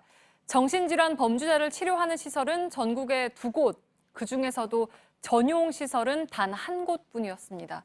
오대영 기자, 우선 조현병으로 인한 범죄가 늘고 있다 이런 얘기들이 많은데 이게 사실인가요? 네, 조현병만 따로 집계한 자료는 없습니다. 네. 정신질환 전체를 봐야 되는데 이렇습니다. 가장 최신 통계가 2016년까지입니다. 전체 범죄에 비하면 극히 적지만 숫자 자체가 늘고 있습니다. 네. 흉악범죄, 살인, 강도, 방화, 성폭력은 2012년에 540명이었는데 그 뒤에 632명, 731명, 781명, 그리고 847명으로 늘었습니다. 네, 그러니까 조현병 때문인지는 알 수는 없지만 정신질환자들의 범죄는 계속 늘고 있다라는 맞습니다. 거잖아요. 그리고 또 한 가지가 피의자가 조현병을 정신질환을 이제 주장을 하면 처벌이 약해진다. 이건 사실입니까? 그렇게 보기는 어렵습니다. 먼저 기소율을 한번 보겠습니다. 네. 전체 강력범죄 피의자의 44.6%가 재판에 넘겨졌습니다. 정신질환자 기소율은 49.7%입니다. 구속률도 평균은 13.1%, 정신질환이 있는 경우 17.2%였습니다. 네. 근데 이제 법원에서 감경이 되는 경우도 있잖아요. 그건 얼마나 되나요? 통계가 없습니다. 그래서 우리가 뭐라고 말할 수 없는데 네. 다만 판례를 확인해 보니까 범죄 행위인 것을 알았는지, 일어날 결과를 예상했는지, 처벌 가능성을 알았는지를 종합적으로 보게 돼 있습니다. 네. 그리고 정신의학 전문가의 진단도 필요하고 이걸 바탕으로 법정에서 판단하게 됩니다. 주장만 한다고 받아들여지지는 않습니다. 네. 그리고 재범률도 좀 보면 이번에 경찰이 흉기로 찌른 그 조현병 환자도 사실 전력이 있었잖아요. 네. 어떻습니까? 정신질환이 있는 범죄자가 보호관찰 없는 범죄자가 네. 보호관찰 기간 중에서 다시 범죄를 저지르는 비율을 먼저 보겠습니다. 2016년 기준으로 5.7%로 집계가 됐습니다. 정신질환자도 치료 감호 뒤에 보호관찰을 받을 수 있는데 이때 재범률은 7.7%로 집계가 됐습니다. 크진 않지만 재범률에 분명한 차이가 있다고 전문가들은 말하고 있습니다. 그래서 이런 이유 때문에 처벌뿐만 아니라 치료, 사후 관리가 그만큼 중요하다는 것이 이 분야 연구자들의 공통된 지적이었습니다. 네. 치료와 사후 관리가 매우 중요하다고 했는데 이 부분, 치료와 관련된 부분에 좀 문제가 많다는 거잖아요. 네, 대표적인 게 가종료 문제인데요. 이게 네. 가석방과 비슷한 개념입니다. 정해진 치료 감호 기간보다 먼저 출소를 시키는 건데 취지는 치료가 빨리 끝나면 일찍 사회로 복귀시키자는 것입니다. 잘 활용만 된다면 긍정적인 효과도 기대가 됩니다. 다만 국책연구기관을 비롯해서 전문가들은 치료가 완전하지 않은 상태에서 감호소를 나가는 경우가 꽤 있다고 진단을 네. 합니다. 2016년에 393명이 가종료가 됐는데 2명만 기간을 다 채운 종료였습니다. 감호소를 나간 뒤에 지속적으로 치료를 받는 시스템도 부족합니다. 결국 다시 위험성이 있다고 판단이 돼서 재입소된 사람이 18%가 넘습니다. 이에 대해서 법무부의 입장을 들어봤습니다. 치료 감호와 보호 관찰을 병행할 수 없었던 제도 때문이다. 이렇게 설명을 했습니다. 네, 근데 그 시설하고 인력이 턱없이 부족하다 이런 문제도 있잖아요. 네. 국내 치료감호 시설은 2곳뿐입니다. 네. 그런데 이 가운데서도 전용 치료감호소는 한 곳이고 나머지 한 곳은 전체 병원의 병동 1개만 빌려 쓰고 있는 실정입니다. 77개를 보유한 독일을 비롯해서 주요국에 비해 많이 부족합니다. 인력도 의사 1인당 담당해야 하는 대상자가 70명을 넘습니다. 일본은 8명, 네. 독일은 20명 이하입니다. 조현병은 치료가 잘 이루어지기만 한다면 범죄 가능성을 크게 줄일 수 있다는 것이 조현병 학회 등 연구자들의 공통된 견해입니다. 법무부는 연말까지 의료 인력과 면적을 늘려서 과밀화를 줄이겠다고 답했습니다. 네, 오대영 기자였습니다.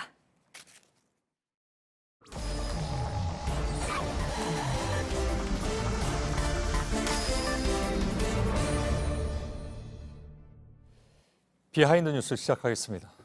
자, 박성태 기자, 첫 번째 키워드 열죠. 첫 번째 키워드는 진지했던 수술로 잡았습니다. 누구 얘기입니까? 예, 자유한국당 비대위원장 공모 얘기인데요. 예. 일단 공모는 어제로 마감이 됐습니다. 약 100명의 후보가 추천이 됐고 자유한국당에서는 이 중에 후보를 약 10명으로 추려서 나중에 1명을 뽑는다는 계획입니다. 예. 그런데 지금까지 자유한국당은 비대위원장 후보로 사회 명망 있는 인사들의 이름을 본인의 의지와 무관하게 거명하면서 논란이 됐는데요. 예. 대표적으로 이정미 전 헌법재판관이나 이석수 전 특별감찰관, 또 이국종 아주대병원 권역외상센터장 등이 있습니다. 예. 그런데 지난 7일 김성태 원내대표가 실제 이국종 교수를 여의도에서 만나서 비대위원장직을 제안을 했습니다. 일단 이국종 교수는 수락하지 않았고요. 이국종 교수는 오늘 중앙일보와의 통화에서 지금 외상센터 상황이 한국당보다 100배는 안 좋다. 더 급한 일이 있다라면서 수락을 거부한 이유를 밝혔습니다. 예. 이름을 계속 거명하다가 이제 만나서 그래서 진지한 수술이라고 한 겁니까? 진지했던 수술이라고요? 근데 저런 경우에는 글쎄 한편에서 그런 얘기도 나옵니다. 그러니까 그냥 마케팅 아니냐? 예. 그 좀 이름이 알려진 사람들 이름을 계속 거명하는 그런 이름 마케팅? 그렇습니다. 예. 그래서 그걸 사회적으로 명망이 진지한 수술이라고 얘기하기는 좀 그렇지 예. 않냐 하는 평가도 있습니다. 그렇습니다. 사회적으로 예. 명망 있는 인사들의 이름을 거명하면서 마치 이 사람들이 자유한국당 비대위원장직을 맡을 것처럼 보이게 함으로써 예. 자유한국당이 뭔가 혁신 있고 국민들의 신뢰를 받는 조직으로 이미지를 만들어갈 수 있다는 비판이 있습니다. 예. 그런데 이국종 교수도 역시 중증 외상 수술 수술 전문가로서 예. 국민적 신뢰를 받고 있지만 자유한국당 비대위원장직과는 사실 거리가 멀다는 것이 중론입니다. 그렇죠. 예. 그런데 자유한국당이 비대위를 준비할 때부터 사실 수술이라는 단어가 많이 나오긴 했습니다. 당시 김성태 대표 권한대행의 얘기를 지난달 의총 발언인데요. 직접 들어보겠습니다. 예. 대수술을 집도할 핵심 비대위를 꾸려서 정권을 부여하고 우리 자신을 맡겨야 저 자신부터 수술대에 제일 먼저 들어 누울 것이라는 것을. 예. 당시 수술을 비유적 표현으로 봤지만 직설적 표현이었고 당시 김성태 내대표는 대수술을 집도할 명의를 모셔오겠다고 했는데 예. 진짜 명의를 모시려 해서 당내에서도 황당하다는 반응을 받았습니다. 예. 그러게요. 수술 얘기하다가 집도의를 찾아가는 것은 예. 글쎄요. 알았습니다. 예. 두 번째 키워드는요? 예. 두 번째 키워드는 여자의 일생으로 잡았습니다. 예. 오늘 송영무 국방부 장관이 국내 선고충 전문 상담관과 간담회를 가졌는데요. 이 자리에서 부적절한 발언을 해서 또 설화, 논란을 빚었습니다. 오늘 뉴스가 많이 되더군요. 그렇습니다. 예. 송영무 장관은 선고충 상담관들에게 어떻게 보면 여성들이 행동거지라든가 말하는 것을 조심해야 된다. 이렇게 얘기를 했는데요. 예. 군대 내 회식 문화에 문제가 많고 여기에서 문제가 발생하기 때문에 관련 규정을 만들려 한다라는 맥락에서 저 표현이 나왔습니다. 예. 또 아내가 여자들의 일생에 관해서 했던 말을 옮기기도 했는데요. 직접 들어보겠습니다. 예. 여자들 일생은 자기 뜻대로 되지 않는 것이 더 많다. 이거를 깨닫게 해줘야 된다. 예. 당연히 논란이 될 만한 말을 했군요. 예, 그렇습니다. 그러니까 이 성폭력 문제가 여성한테도 책임이 있다. 예. 이런 주장이잖아요. 사실 오늘 바로 육군 장성이 여성 3명을 성추행했다라고 해서 논란이 되기도 됐는데 예. 이 사건을 대입해 보면 역시 문제가 더 커질 수도 있는 그렇죠. 발언입니다. 예. 논란이 되자 송영무 장관이 직접 오후에 국방부 기자실에 내려와 해명을 했는데요. 앞서 했던 발언은 회식 규정에 여성들의 행동 거지를 조심해야 한다는 이런 투의 내용이 들어가서는 안 된다는 취지인데 정반대로 해석이 됐다라고 해명을 했습니다. 예. 그런데 앞서 저희가 직접 들었듯이 송영무 장관이 아내의 말을 옮기면서 여성의 일생, 여자의 일생이라고 한 표현도 있는데 이 부분과는 맥락이 맞지 않습니다. 그래서 당시 아내의 그 말을 옮긴 것은 어떤 맥락이냐라고 국방부에 물어보니 예. 역시 아내의 주장을 아내가 보통 이렇게 주장을 하는데 본인은 동의하지 않는다는 투로 얘기했는데 역시 표현이 서툴러서 잘못됐다라고 해명을 했습니다. 예. 송영무 장관은 지난번에도 미니스커트에 관련한 부적절한 발언을 해서 논란을 빚은 바가 있습니다. 예. 세 번째 키워드를 열어볼까요? 세 번째 키워드는 취재 중단 요청으로 잡았습니다. 예. 오늘 예.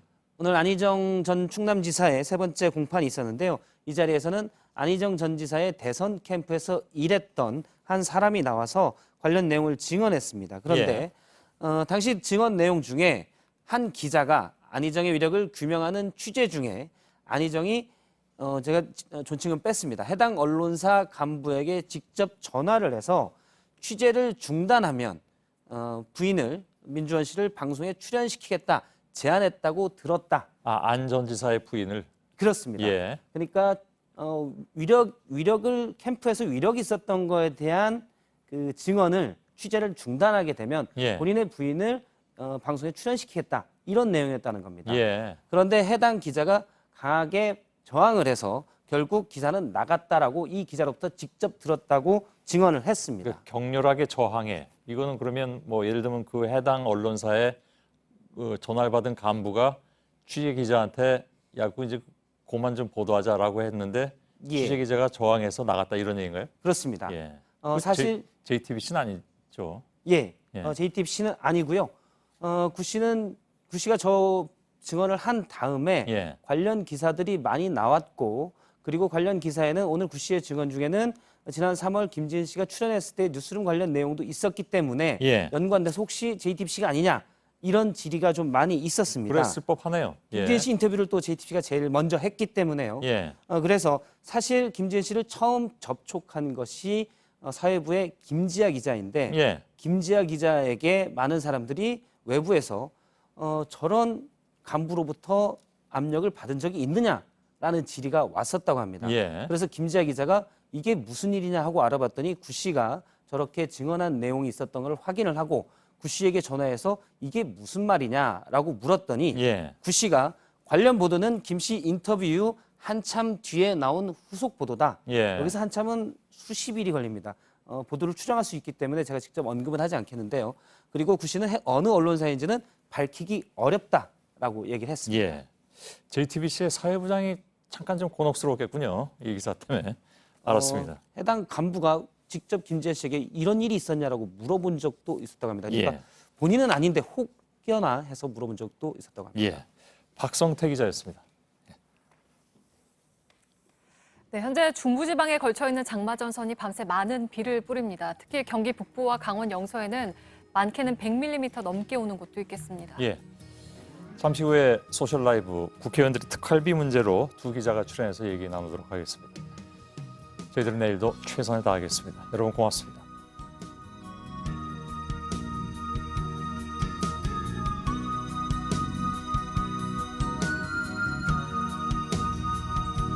모두 우산을 쓰고 횡단보도를 지나는 사람들 탑골 공원 담장 기와도 흠씬 젖고 고가 차도에 매달린 신호등 위에 비둘기 한 마리 건너 빌딩에 웬디스 햄버거 간판을 읽고 있지. 비는 내리고 장마비 구름이